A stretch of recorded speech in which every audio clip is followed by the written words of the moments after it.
she has is a cabinet of curiosities, then she has a chronological order, then she starts to introduce a thematic order. She does everything that museologists throughout ages would do. And then at a certain moment, she also realizes that museum that she has, or museums in general, as much as the monuments, which are, we've got a monument in the title of the work, can be a tool of power. And that through a museum collection, she may actually influence the emotions and the acts of the community. So she starts to be a very powerful person, and she knows that the tool she's got in the hands can lead her to take control.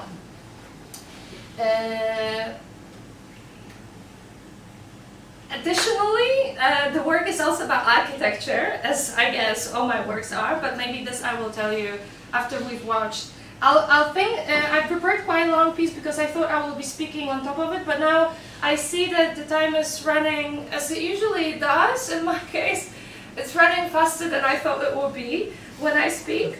So I'll have you see maybe half of it, and then I'll stop. Okay. Yes. Okay.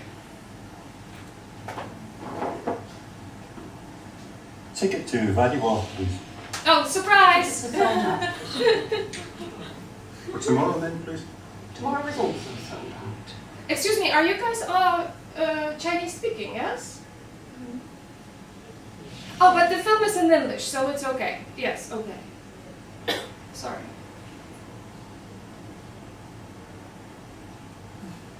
Why are you looking at me like that? Your smile reminds me of my great-grandmother's smile.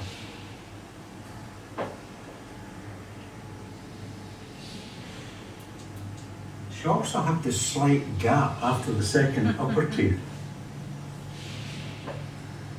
Around 2 millimeters, I think.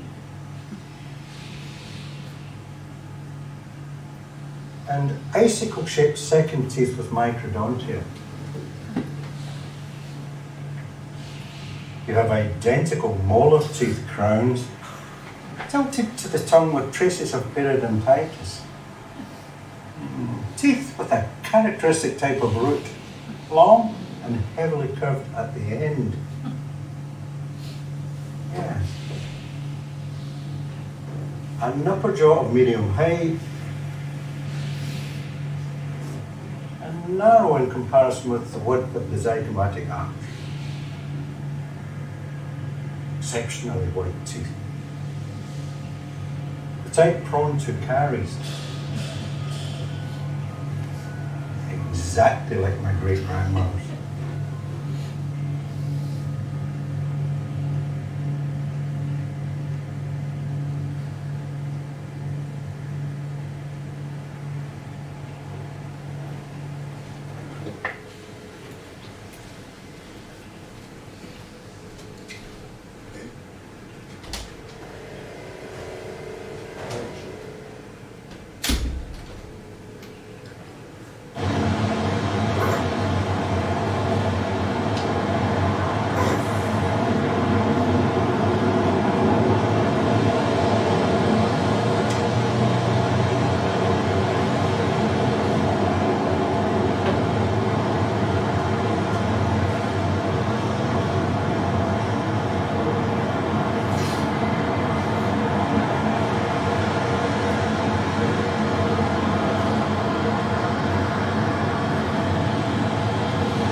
I made this black because I cut a few pieces of the film.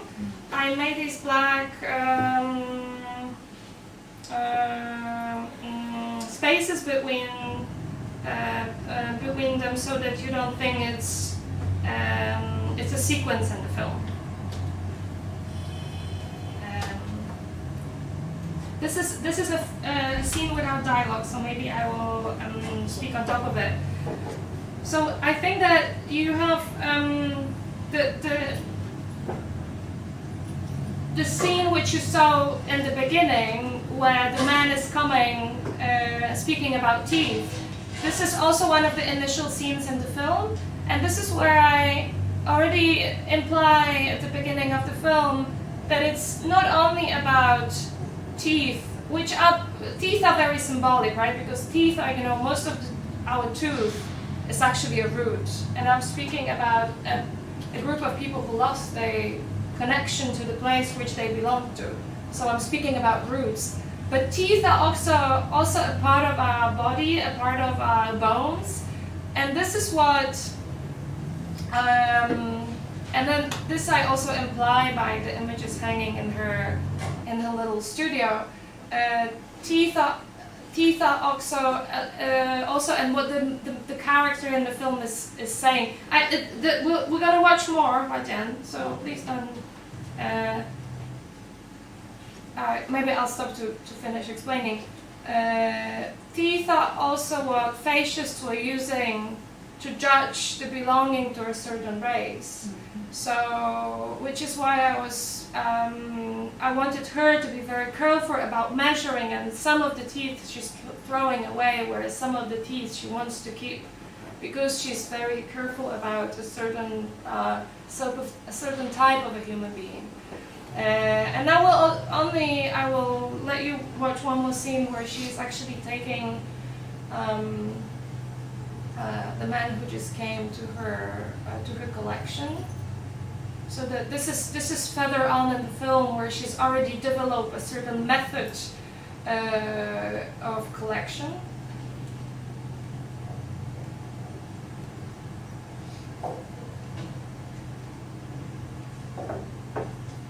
Please follow me.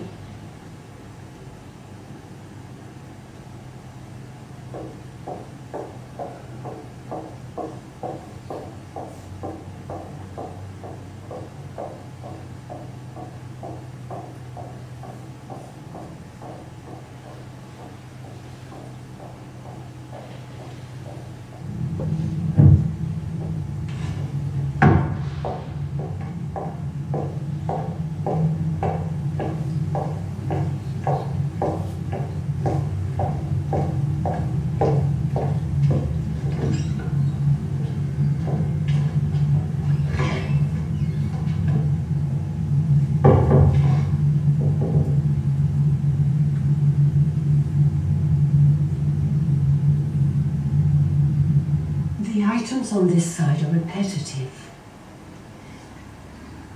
Look how similar they are to each other. And can you take a look at these little second teeth? Almost all of them are identical, with slight enamel erosion. Same here.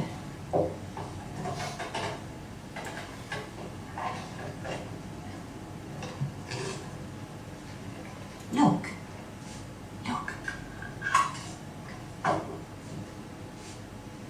The delaceration of the root. The differences between them are almost imperceptible.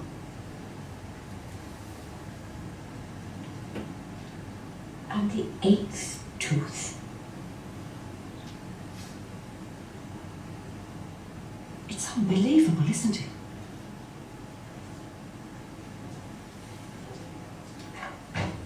But over here,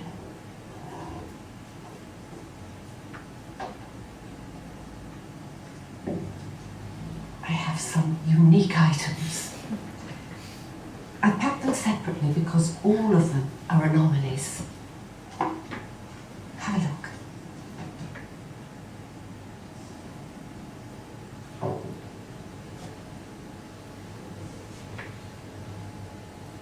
Okay, maybe I will stop here.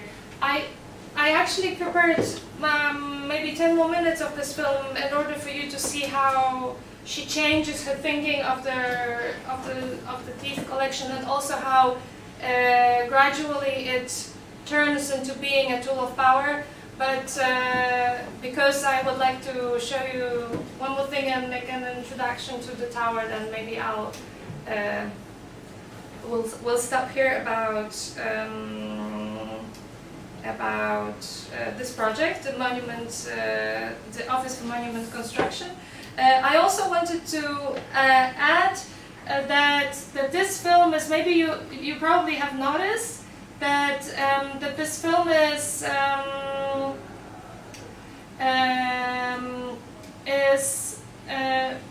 shot in a hospital. The scenes that I told you that people are living there, and then I told you that there's a tooth collection, but in fact you clearly saw it's a hospital, right? Every scene in this film is shot in a place which originally was made for a different function. So my characters are reusing the space because they temporarily inhabited a space which was going to be demolished, as I said, but they inhabiting it, they're giving it different functions. So it's a little bit of a reusing architecture and changing the function of architecture also. But then here is also another project which is about reusing, and this is the project I said at the beginning when I first arrived in Taipei in 2016. I suddenly happened to work on a project which I called Instruments for Making Noise, and that was I don't normally make wooden objects. Even though I really love playing with wood. But then I thought, I started thinking about what can we do in art? Like what can we do that is more real, that is coming out of the gallery space, and that is more that gives more effect, sorry, than our normal artistic gesture.